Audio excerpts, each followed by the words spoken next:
আসসালামু আলাইকুম সম্মানিত দর্শক বন্ধুরা অন্তর্বর্তী সরকারের কাছে সংস্কার এবং নির্বাচন নিয়ে দুটি রোডম্যাপ চেয়েছেন হলো জামাত। দর্শক বন্ধুরা, আজকে জামাত এবং বিএনপির সাথে একটি বৈঠক করেছেন তত্ত্বাবধায়ক সরকার এবং প্রধান উপদেষ্টা ডাক্তার মোহাম্মদ ইউনূস। এবং জামাত হলো নির্বাচন ও দেশ সংস্কার নিয়ে দুটি রোডম্যাপ চেয়েছেন এবং জামাত কী কী বিষয় আলোচনা করেছেন সেটি আমরা গুরুত্বপূর্ণ বিষয়টি আলোচনা করব। ভিডিওটি শুরু করার আগে আপনাদের কাছে একটি ছোট্ট রিকোয়েস্ট থাকবে, প্রতিনিয়ত আপডেট নিউজ পেতে অবশ্যই আমাদের চ্যানেলটি সাবস্ক্রাইব করে দিয়ে পাশে থাকা বেল আইকনটি বাজিয়ে দিবেন। তো অন্তর্বর্তী সরকারের প্রধান উপদেষ্টার সঙ্গে সংলাপে সংস্কার এবং নির্বাচন প্রশ্নে দুটি রোডম্যাপ চেয়েছে জামাত ইসলামী। আজ শনিবার বিকেলে রাষ্ট্রীয় অতিথি ভবনের যমুনে সংলাপ শেষে বেরিয়ে সেখানে অপেক্ষামান সাংবাদিকদের এইসব কথা বলেন জামাতের পীর শফিকুর রহমান। জামাতের আমির শফিকুর রহমান প্রধান উপদেষ্টার সঙ্গে প্রায় 1 ঘন্টা আলোচনা করেন জামাতের নেতাকর্মীরা। সংলাপে জামাতের পক্ষ থেকে সংস্কারকে 1 নম্বর অগ্রাধিকার হিসেবে তুলে ধরা হয় বলে জানান শফিকুর রহমান।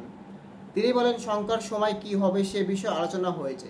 আমরা দুটি বিষয় চেয়েছি, একটি রোডম্যাপ হবে সংস্কারের, আরেকটি হবে আগামী নির্বাচনের। সংস্কার সফল হলে নির্বাচন সফল হবে, দুটি বিষয়ে আমরা গুরুত্ব দিয়েছি। সাংবাদিকদের এক প্রশ্নের জবাবে জামাতের আমির বলেন, 9 অক্টোবর আপনাদের মাধ্যমে সংস্কারের ব্যাপারে আমাদের প্রস্তাবনাগুলো আমরা জাতির সামনে উন্মুক্ত করব। আমরা আপনাদের চিন্তা জাতির সামনে তুলে ধরব, কি কি সংস্কার এই মুহূর্তে প্রয়োজন এবং কি কি সংস্কার পরবর্তী পর্যায়ে আমাদের করা লাগবে।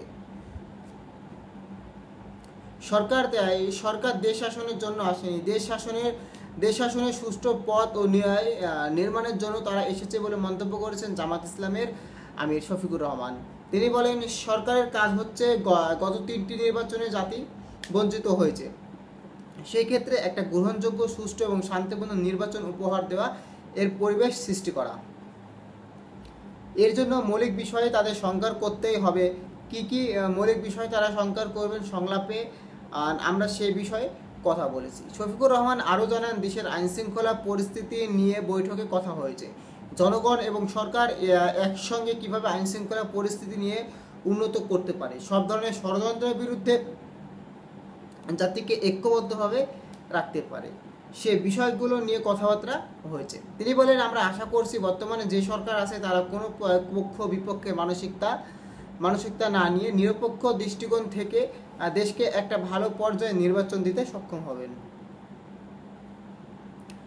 এতে সরকারের দিক থেকে প্রধান উপদেষ্টার সঙ্গে ছিলেন উপদেষ্টা হাসান আরিফ আজিজুর রহমান ও প্রধান উপদেষ্টার বিশেষ সহকারী মাহফুজ আলম।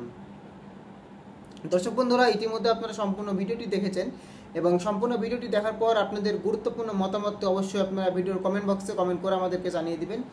দর্শক বন্ধুরা, এতক্ষণ আমাদের সঙ্গে থাকার জন্য আপনাকে জানাচ্ছি বিশেষ ধন্যবাদ।